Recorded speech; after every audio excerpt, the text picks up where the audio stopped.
Սիրելի հայրենակիցներ, քննարկում ենք կառավարության ծրագրի 2024 թվականի ընթացքի եւ արդյունքների մասին զեկույցը։ Այսպիսի գեղեցիկ, գունավոր գրքույկով ներկայացվել է զեկույցը, բայց թե ինչպիսին են եղել այդ արդյունքները, ըստ էության պետք է հարցնել Հայաստանի Հանրապետության քաղաքացուց։ Հայաստանի Հանրապետության քաղաքացին 2024 թվականի ծրագրի կատարման արդյունքները զգացել է իր կյանքի եւ կենցաղի վրա։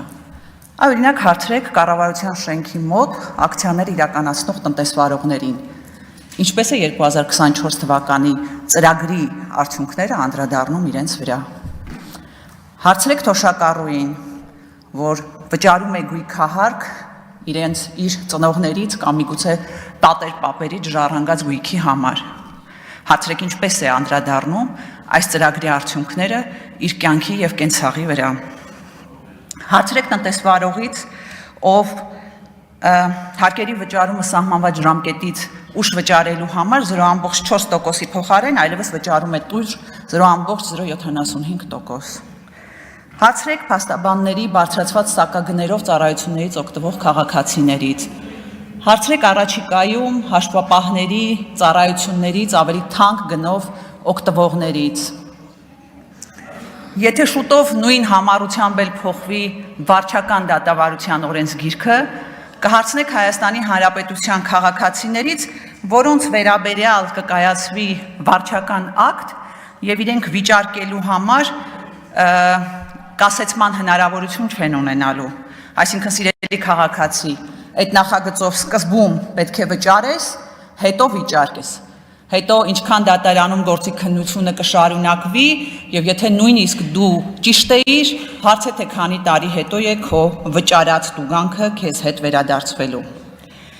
Կառավարության ծրագրի արդյունավետությունը զգում է Հայաստանի Հանրապետության յուրաքանչյուր քաղաքացի, երբ ամեն օր կարդում է նորությունները։ Օրինակ կարդամ դրանցից մի քանիսը։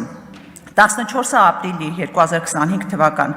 կրակոցներ Երևանում հրազենային վնասվածքով հիվանդանոց է տեղափոխվել մի քաղաքացի։ 13 ապրիլի 2025 թվական կրակոցներ Երևանում հրազենային վնասվածքով Աստղիկ բժշկական կենտրոն է տեղափոխվել երիտասարդ տղա։ 12 ապրիլի 2025 թվական Արտաշատում շուկայի հարևանությամբ մի խումբ երիտասարդների վիճաբանության ծեծկրտուքի հետևանքով պայմանագրային զինծառայողը տեղափոխվել է հիվանդանոց։ Բժիշկները պայքարում են նրա կյանքի համար։ 5 ապրիլի 2025 թվական Երևանում դանակահարության հետևանքով մարմնի բազմակի վնասվածքներով ախտորոշմամբ ծանր վիճակում հիվանդանոց է տեղափոխվել 44-ամյա տղամարդ, ոստիկանները ճշտում են դեպքի հանգամանքները։ Շատ եմ ցավում, բայց կարելի է այսպես երկար շարունակել այս նորությունների ցանկը։ Մի ընդհատեք։ Եվ այս ֆոնին մենք ուրախանում ենք, որ նախորդ տարի 2023 թվականի համեմատությամբ հանցագործության դեպքերը նվազել են 434-ով կամ 1.1%-ով։ Իհարկե յուրաքանչյուր նվազումը ձեռքբերում է, բայց եկեք նայենք հանցագործությունների որակական կողմը։ Ուրեմն այս նվազման պայմաններում այնուամենայնիվ հանցագործությունների թիվը 40,232 է, իսկ առանձնապես ծանր հանցագործությունների դեպքերը աճել են 422-ով կամ 25.1%-ով։ Եթե նայում ենք մահվան ելքով հանցագործությունների վիճակագրությունը, ստացվում է, որ նախորդ տարի միջինում շաբաթական 1 մահ է եղել։ Սա շատ մեծ թիվ է, սա ահռելի թիվ է։ Չեմ խոսում ավտովթարների մասին, հայդեպ հանցագործության բացահայտման ցուցանիշն էլ ընդամենը 22.1% է։ Ճիշտ է 3.4%-ով բարձր է 2023-ից, բայց ընդամենը 22.1%։ Այս տարի մի մասնավոր դեպքով իհարկե տեսանք, թե այդ բացահայտումներից հավանաբար մի մաս եղանակով են տեղի ունենում։ 2025 թվականի մարտի 15-ին Վանաձորում տեղի ունեցած կողոպուտից հետո արցախցի Տիգրան Ուլուբաբյանին ոստիկանությունում իրենց խոսքերով մշակել են, որպիսի դեպքը վերցնի իր վրա։ Եթե այսպես են բացահայտվելու գործերը, միգուցե ավելի լավ է չբացահայտվեն։ Իդեպ գալով արցախցիների հարցին, մի քանի օր առաջ հրապարակային դիմել էի ներքին գործերի նախարարին, գլխավոր դատախազին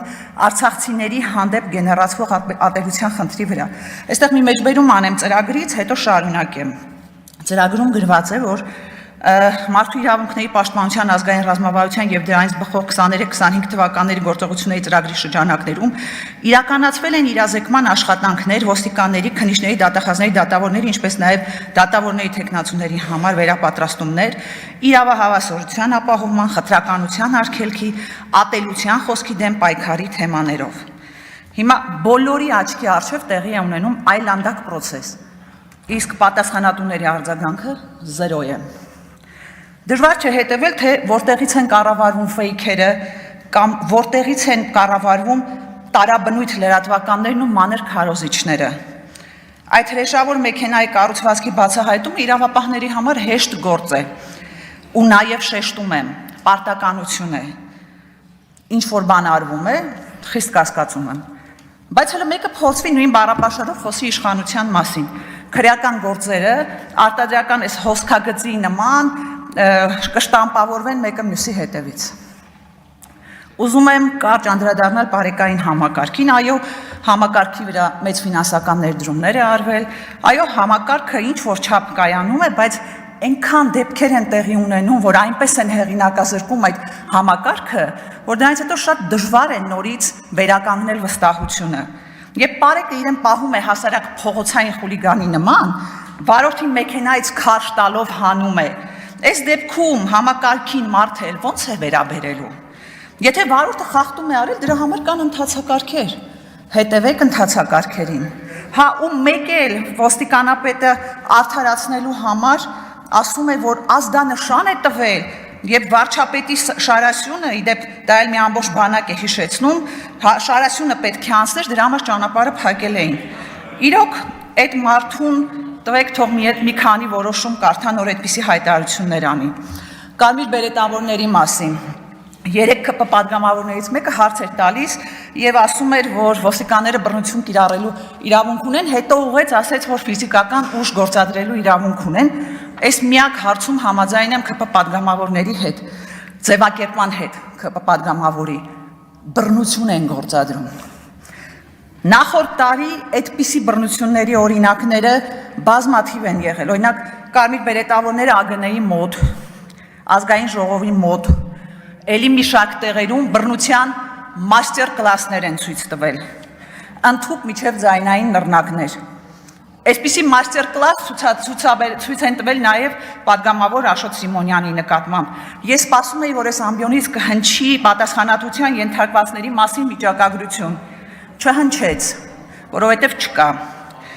Քրեակատարողական ծառայության մասին այս տարի արդեն արձանագրվել է մահվան 8 դեպք, որից 4-ը ինքնասպանություն, 24 թվականի մահերը 12-ն էին։ Ինչ է ստացվում։ Պետական մարմինները սահմանափակում են մարդու ազատությունը, հաճախ առանց նրանց մեղքը ապացուցելու կամ միջև նրանց մեղքը ապացուցելը, վերցնում են այդ մարդու կյանքը իրենց պատասխանատվության տակ ու փաստորեն դա ոմանց համար կյանքի գին է ունենում։ Ու այս թվերը լուրջ ձախողման տագնապ են, կամ չեք կարողանում հաղթահարել, կամ ունակ չեք, կամ միգուցե չեք ուզում։ Կարելի է դեռ երկար թվարկել կառավարության ծրագրի կատարման արդյունքների հետ կապված խնդիրները, կոռուպցիա, չիրականացրած խոստումներ, վտանգներ, սպառնալիքներ, բայց գիտեք, մարդիկ ամեն ինչ լավ տեսնում են, իրենց առօրյա կյանքում էլ գնահատում են այդ արդյունքները։ Վերջում մի քանի անդրադարձ ճանապարհների մասին։ Գիտեք, արդեն հոգնել ենք այդ ասֆալտի վերաբերյալ դիֆերամբներից։ Մի հատ Երևանով մեքենայով գնացեք, էլի խրամատներ ենք հաղթահարում։ Մի անգամ աղով մշակել են բանը, սառած ճանապարհները, այսօր խրամատները հաղթահարելով գալիս ենք աշխատանքի։ Տիկին Ղազարյան, ամենայն հարգանքով ձեր կարգավիճակի հանդեպ փորձեմ հնարավորինս մեղմ ձևակերպել։ Այն, որ ընտանեկան բռնության օրենքի հետ կապված մի նախագիծ եք բերել, դա փոփոխության նախագիծ եք բերել, դա դեռ չի նշանակում, որ այս ամբիոնից բարեփոխիչի կեցվածքով պետք է խրատներ տակ։ Ուզում եմ հիշեցնել, որ ընտանեկան բռնության մասին օրենքը ձեզ ժառանգություն է հասել։ Ժառանգություն է հասել նախկիններից, այն ձեր չսիրած նախկիններից։ Եվ մի փորձեք տպավորություն ստեղծել, որ օրենքի հեղինակը դուք եք, մի քիչ համեստ եղեք։ Հա, մեկ էլ երբ այս ամբիոնի մոտ բռնության էին ենթարկում կին падգամավորի, այդ նույն կեցվածքով, որը մեկս ձեզանից արձագանք չլսեցինք։